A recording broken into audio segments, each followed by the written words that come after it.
દેશમાં અને રાજ્યમાં વધી રહેલી મોંઘવારી વચ્ચે હીરા ઉદ્યોગ સાથે જોડાયેલા રત્ન કલાકારોની આર્થિક સ્થિતિ કફોડી બની છે.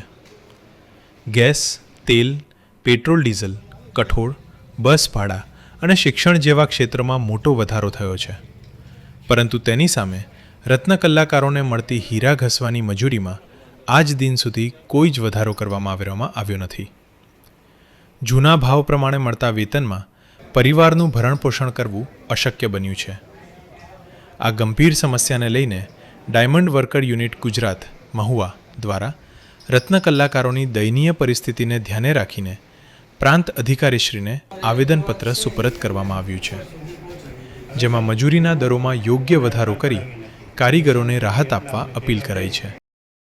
હું લાલો બારિયા, ગામ મહુવા, ડાયમંડ નગરમાં કામે બેહું છું ને અત્યારે અમે મામલતદારને આવેદનપત્ર આપવા આવ્યા છીએ ને અમારી માંગ એ છે કે જલ્દીથી વહેલી તકે અમારે હીરામાં ભાવ વધે. આ મોંઘવારી પ્રમાણે અત્યારે અમારે પૂરું થતું નથી અને હીરાનો ભાવ 5.5 છે, તો એની અત્યારે મોંઘવારી એટલી વધતી જાય છે. તો અમારી માંગ એ છે કે જલ્દીથી હીરામાં અમારે પણ ભાવ વધે એવી અમારી માંગ છે ને મામલતદારને અમે આવેદનપત્ર આપ્યું છે. લાલભાઈ, આ માંગ નહીં વધવામાં આવે તમે શું આગળ કાર્યવાહી કરશો? આગળ કાર્યવાહી એ કરશો, ટૂંક સમયની અંદર જો ભાવ નહીં વધે તો અમે હડતાલ પાડીશું.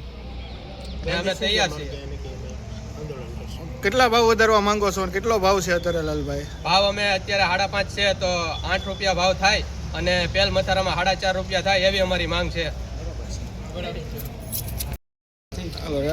મારું નામ ભગવાનદાસ તુલસીદાસ દાણીધારિયા, ડાયમંડ વર્કર યુનિયનનો પ્રમુખ છું મહુવાનો, અને અમે આવેદનપત્ર આપ્યું છે મામલતદારમાં, અને ટૂંક સમયમાં એ રિઝલ્ટ નહીં આપે તો અમે જલ્લત આંદોલન કરશું ગાંધી સિંધ્યા માર્ગે અમે, અને હડતાલ પાડવાની ફરજ પડશે તો અમે પાડશું એવી અમારું છે માંગ.